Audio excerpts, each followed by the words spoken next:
That was a lovely piece, whoever found that. So, hi.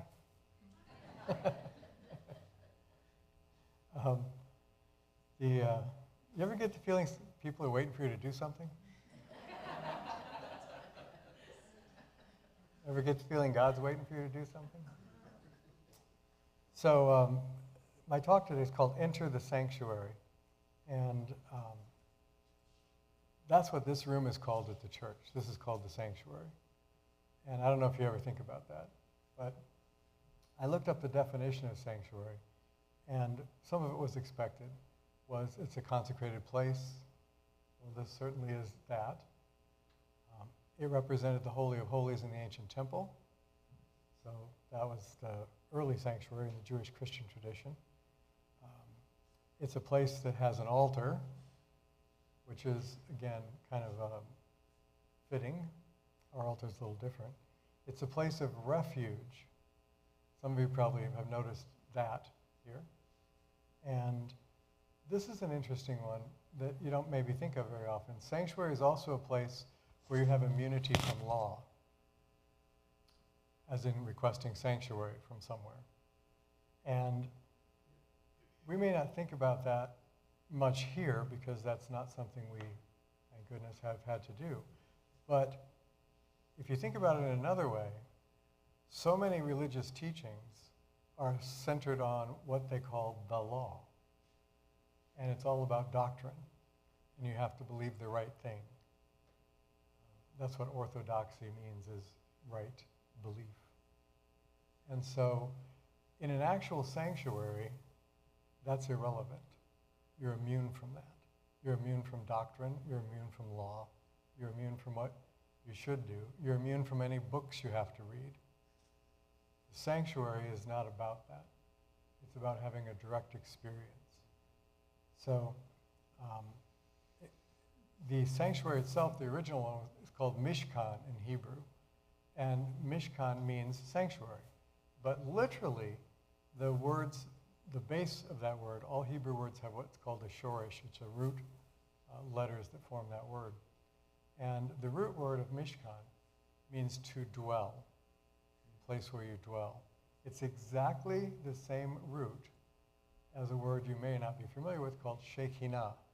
And Shekinah means the indwelling presence. So the Mishkan, or sanctuary, and the indwelling presence in Hebrew are equivalent. They're the same thing.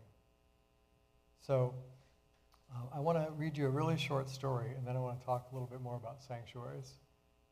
This is I found this on the internet just by accident. It's from a minister. I don't even know who it was or what group it was. But this is his story. A few years ago, I was leading a retreat with a small group of college guys, and I asked them about the last time they had experienced God. We had spent the retreat talking about prayer and quiet time and meditation. And so I said, so when was the last time any of you experienced God? There was a painfully, I'm getting a lot of echo up here, Di. I don't know if anybody else can hear that, but I'm getting some, yeah, okay, thank you, dear. There was a painfully long silence. Finally, Austin, who is a drummer in a local band, spoke up and said, I don't really get the quiet thing. I don't really feel God's presence when I try to pray. I don't feel anything when I meditate. I don't get the whole quiet time stuff. That doesn't work for me. And so I asked him, well, when was the last time you did experience the presence of God? And he said, playing the drums. The whole congregation sat very quietly, anticipating my correcting his bad theology and telling him what he should be doing to experience the presence of God. And what I said to him was, well, you know what you need to do, right, Austin? And he was expecting me to tell him to practice more in the silence and practice more with prayer and meditation. And what I said was, you need to spend a lot more time playing drums. You know why? Because that was his sanctuary. It's not a building, it's not a church. It's where you experience the presence of God. And he experienced it through music. Some of us here, I know, can definitely relate to that. Maybe a lot of us here can relate to that. you don't play music, but maybe listening to music does that for you. Myrtle Fillmore used to talk all the time about nature doing that for her. Being out in nature was her sanctuary. Some of you can probably relate to that too. So I want to talk a bit about sanctuary today. And well, let me just start with this. So think about that really. In that light, what's your sanctuary? You might have more than one, but what are they? Somebody tell me one. What's a sanctuary for you? Anybody? Going to a park. Gardening, going to a park. You're in the Myrtle Fillmore camp. Right. Wonderful. Gardening, going to a park. What else? Anybody else? My bed in my bedroom. Your bed in your bedroom. Cool. My meditation Meditation chair. chair, yeah. Sewing. Sewing, okay, sewing. Yeah, Bill. Is it Ohio State football game? if you say so. OH.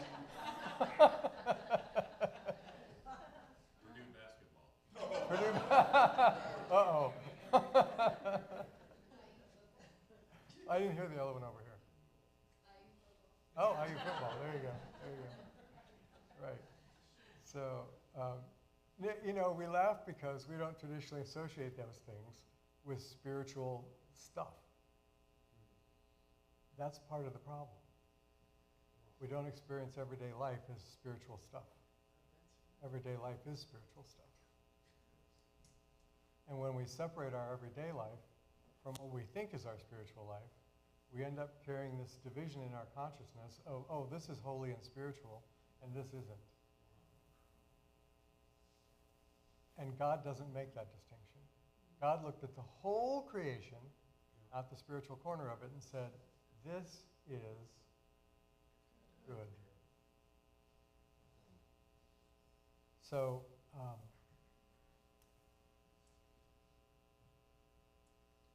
I'll tell you, there are several instructions in the Bible. One of them is in Exodus 25:8, and it says, if they make a sanctuary for me, I will dwell among them. Now that's an interesting thing for two reasons to me. One is, we have to do some work first. We don't just automatically experience the presence of God, because in this human consciousness, we've been really programmed and trained and have a lot of experience with not paying attention to the presence of God. Pay attention to money, pay attention to power, pay attention to your ego, pay attention to your reputation, pay attention to your stomach, pay attention to what you want to do, pay attention to what other people think of you. But how often does society tell us, in very convincing and inspiring ways, pay attention to the presence of God? Not a lot. So we're not really trained in that. So we need kind of training in it. So the first part of this is, you have to build the sanctuary, a place where you're ready to receive.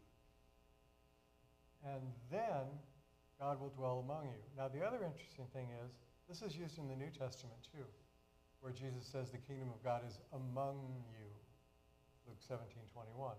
In most versions of the English Bible, it says the kingdom of God is among you.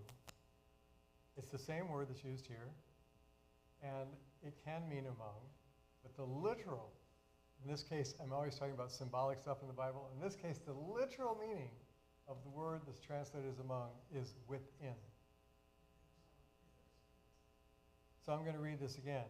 If they build a sanctuary for me, I will dwell within them. I'm going to say what Jesus said. The kingdom of God is within you.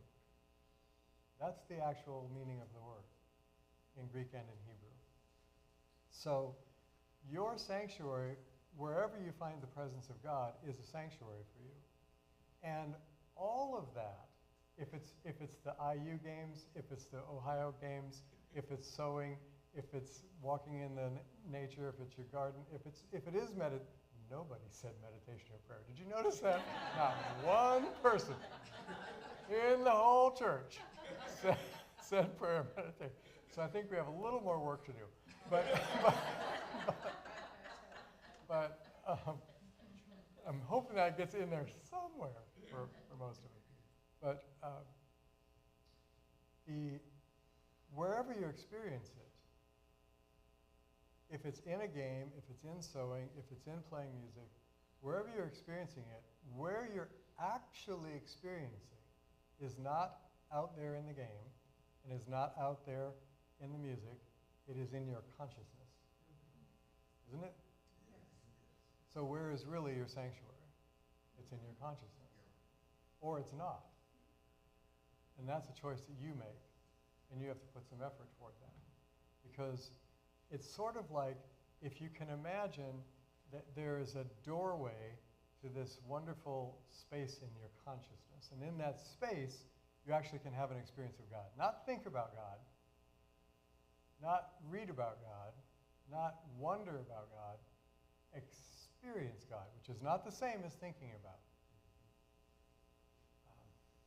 When I was a young man, this is a bit of a crude example, so I'll try to make it not crude, but when I was a young man, I was real interested in having a girlfriend. And I thought a lot about it. And it was way different when I actually got one. In many, many ways. There are people that get married and think, oh, my marriage will be like this. And then there's the real marriage that happens. There are people that have children and think, oh, I'm going to have such a good time. I love kids, and they're going to be such a joy and a treat to me, and they're always going to do things I like, and it's going to make my life wonderful and much more calm and stress-free. And then there's the children. Yeah. So when we're talking about experiencing God, we are not talking about, and we need to be really clear about this, at least when I'm talking about it, and I think everybody else too here. If we're talking about experiencing God, we're not talking about believing something about God. We're not talking about that. We're not talking about thinking about God. We're not talking about philosophical discussions about God. I remember when I was another childhood thing, when I was young, Robin Hood was like one of my, I loved the Robin Hood stories. And he was such a great archer. And I used to imagine myself, man, if I got a bow, I'd be an awesome archer like Robin Hood. And it was great. And then in high school, they had an archery class. I was like, yes! And I got the bow, and I just smacked the crap out of my arm with it. I was like, ow! This is not the way this is supposed to work. Because the reality of archery was not what I was thinking it was. I now experienced it. That's different than what you think about something. While it's good to think about God, and it's good to have beliefs about God, and it's good to study about God, all that's good. But what's the point? The point is to lead you to an experience. Otherwise, you still keep wondering, is any of this real? Is any of this really true? I hope it is. Yeah, I think I believe it is. But you don't know it until you have the experience. So what all these teachings are trying to lead us to is to have that experience. And the point of the sanctuary is, that is where you have the experience, not where you do the thinking about. It's where you have the direct encounter. So there's another aspect of sanctuary, which I talked about earlier in the definition, called refuge. And I want to just make a tiny point of this without getting too far into it.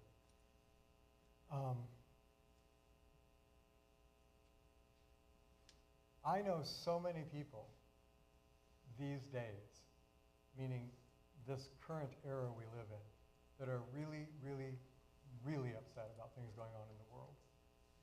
I don't know if any of you fall in that category or not, but I'm guessing it disturbs you at least once in a while. There's a lot of difficult things going on in the world. And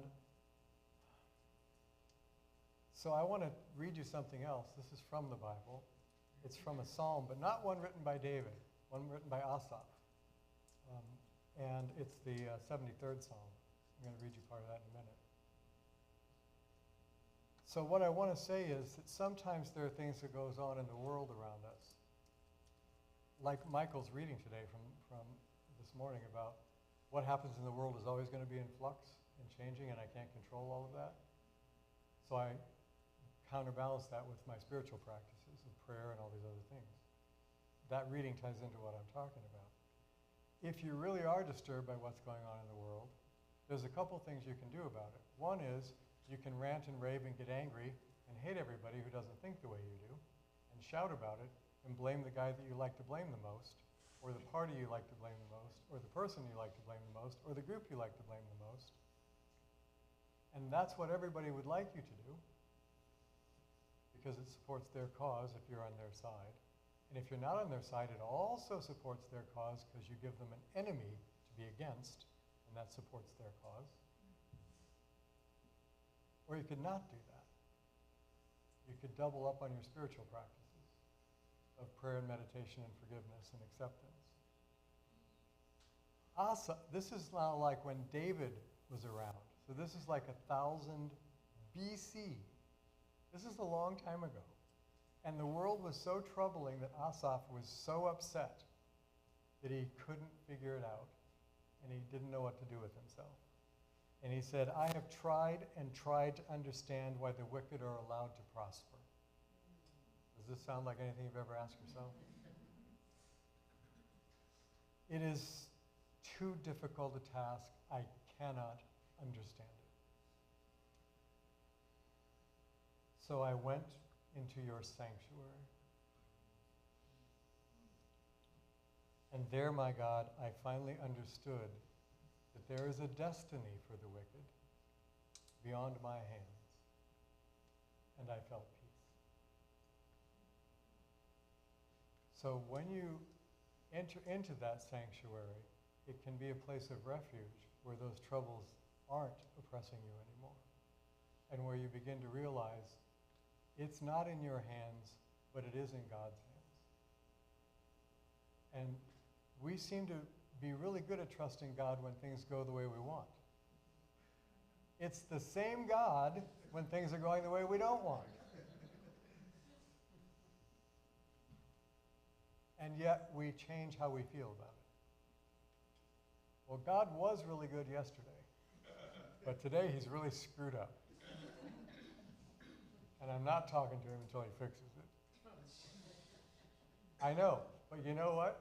We do that. We distance ourselves by all this anger and hate and upset. And then we don't communicate.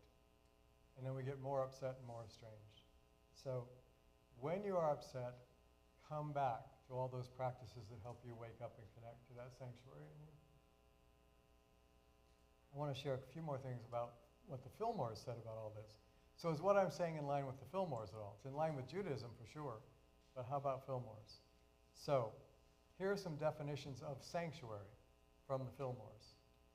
A place of quiet within oneself where one feels safe and connected with spirit.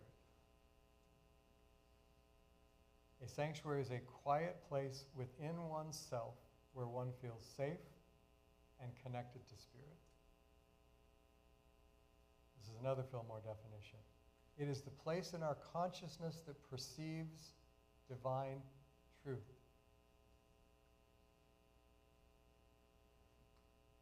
This is an actual definition from something called the Revealing Word. If you don't have that, it's a great resource by Charles. In the Revealing Word, he calls it the sanctuary of the soul. And he says, it is that secret place within man's being where he has a direct rendezvous with God. What I've been talking about with the experience idea. You notice he doesn't say it's the secret place within man's being where we think about God. It's the secret place in man's being where we ask about God. It's the secret place in man's being where we're confused about God. No, it's the secret place where you have a direct rendezvous with God. If I have a direct rendezvous with Tim and Andrea, it doesn't mean I'm thinking about Tim and Andrea. It doesn't mean I'm wondering about them. It doesn't mean, gee, I hope there's a Tim and Andrea. Do they really exist? I sure hope so. It doesn't mean, well, I believe they exist. That's not a direct rendezvous.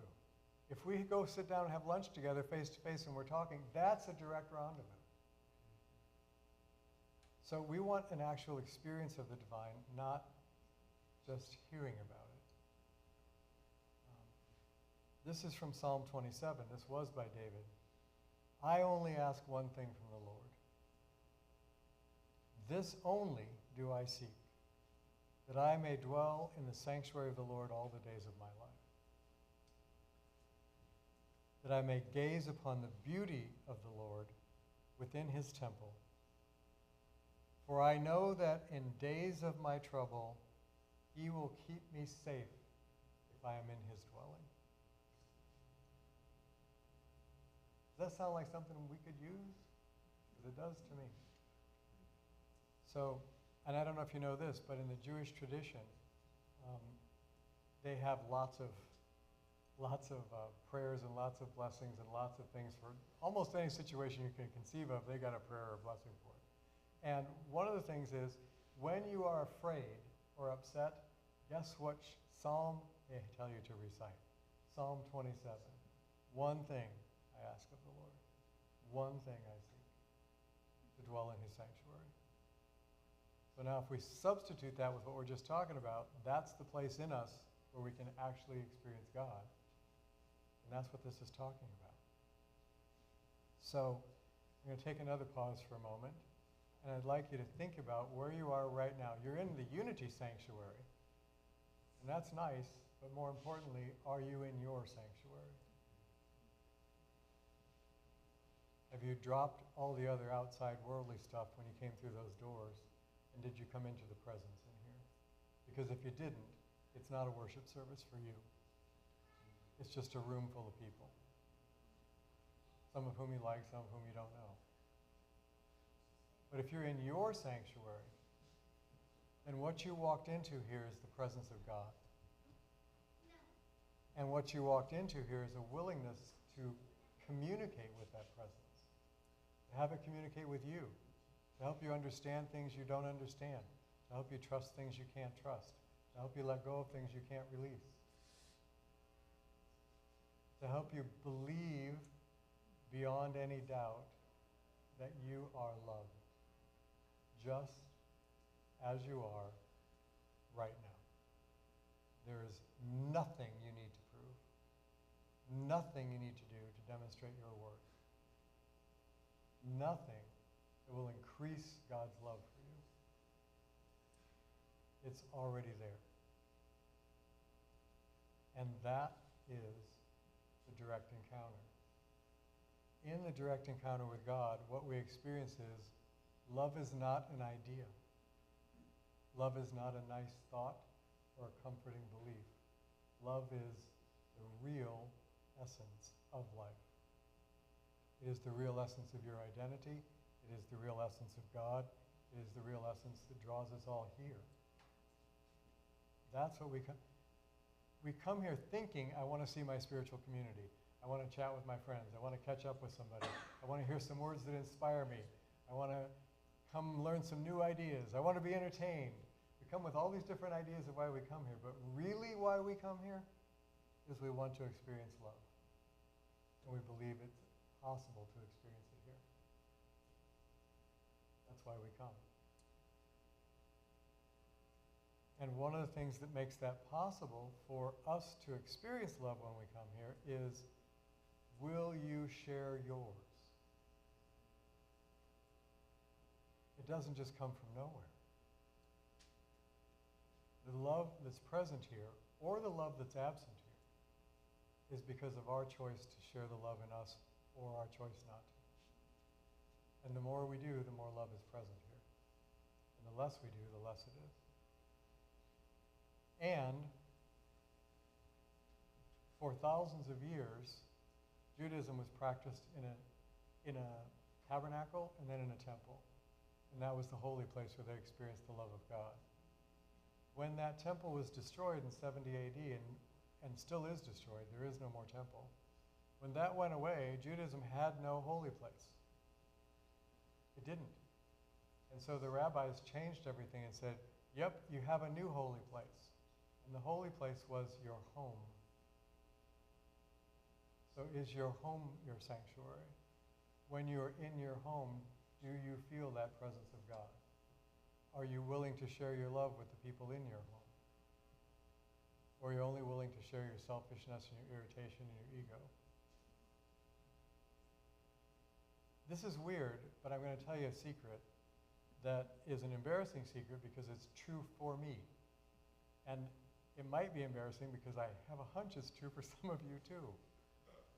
It is way easier for me to be irritated with somebody I love and see every day than a stranger.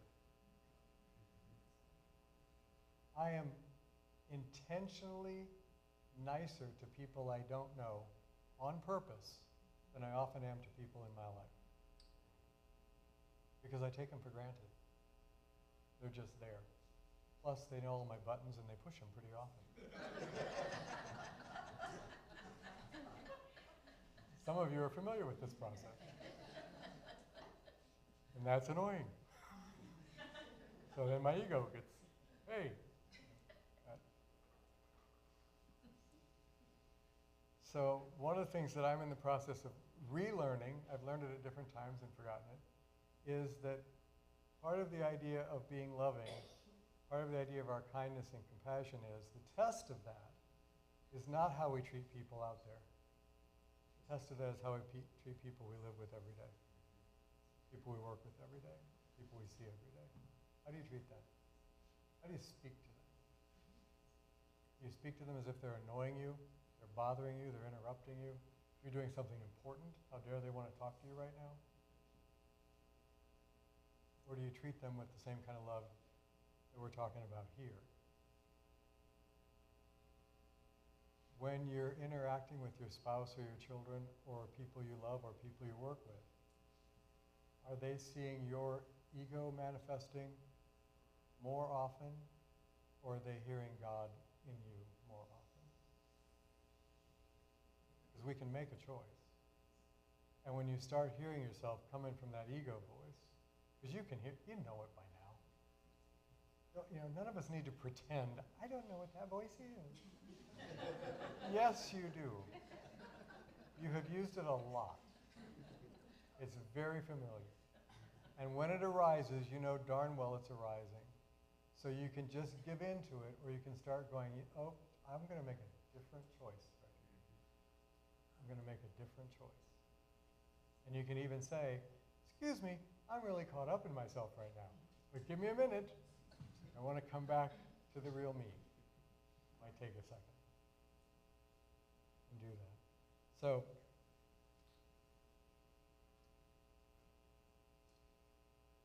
the important sanctuary to find is the one in your own consciousness. And as you find that, then you can start being a sanctuary for other people. Because once you have found that safe place in you where you're connected to God, then when you're with other people, they will feel that there's a safe place in you that's connected to God, that they can trust. And they might start opening up a little bit. And as they do, guess what they're going to find? Not your wisdom and how wonderful you are. They're going to find that place in themselves, which is what really counts. So I'd like to share a song with you, and then we'll just have a little moment of meditation.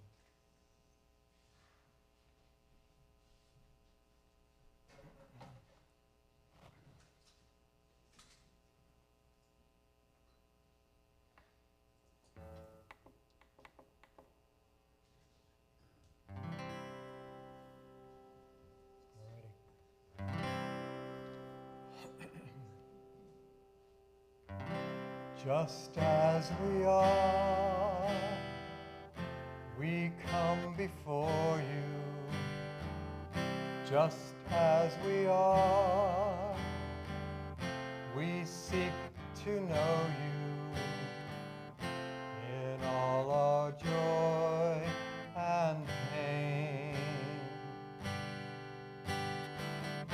we fall or rise, and then we turn to you again, just as we are. No matter how much guilt we bear, or how deep our light breaks through this veil of tears till we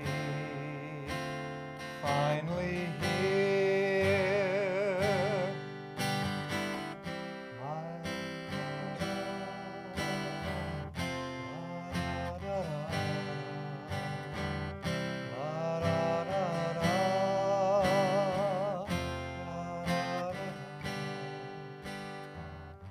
just as you are, come stand before me. My love for you has made you what you are. With every breath you take, I see my dream take shape through all you are.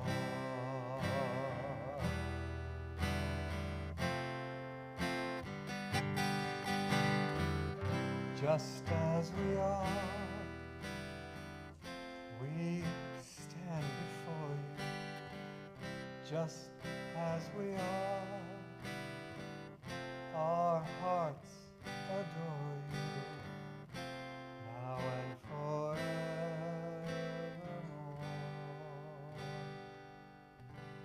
Just as we are.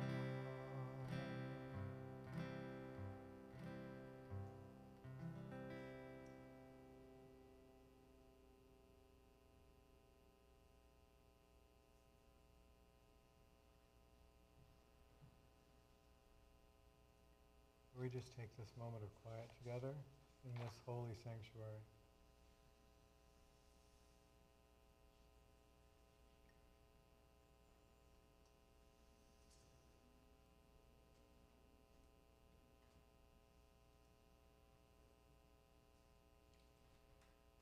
It is not that the quiet is more holy than everyday life.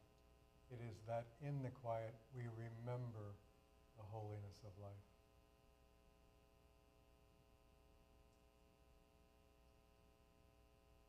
So in this room, in this sanctuary, as you sit now, can you see the light in this room? Can you feel the presence in this room?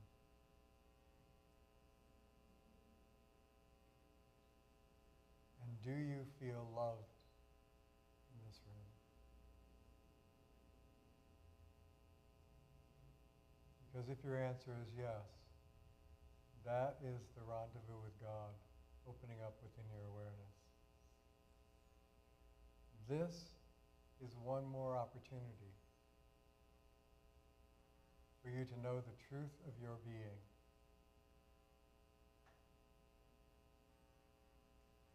And the source of your being.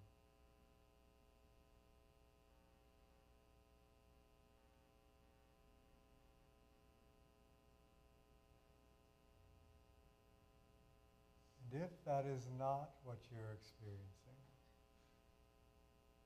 then just ask for it to be given to you.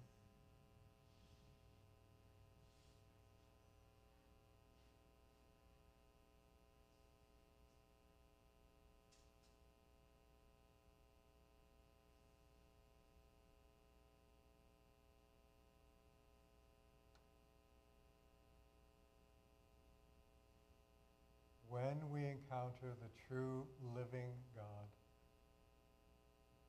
it is love that we experience. And whenever and wherever, in however small a way, we experience love in our life, it is God we are experiencing. There is only one presence and one power.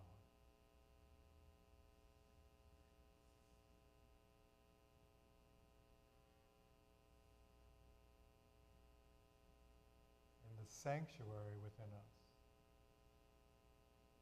is where we experience the reality of that.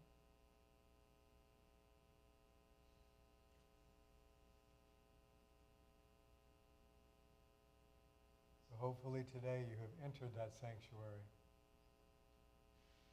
And hopefully when you leave here, you will continually choose to enter the sanctuary of God.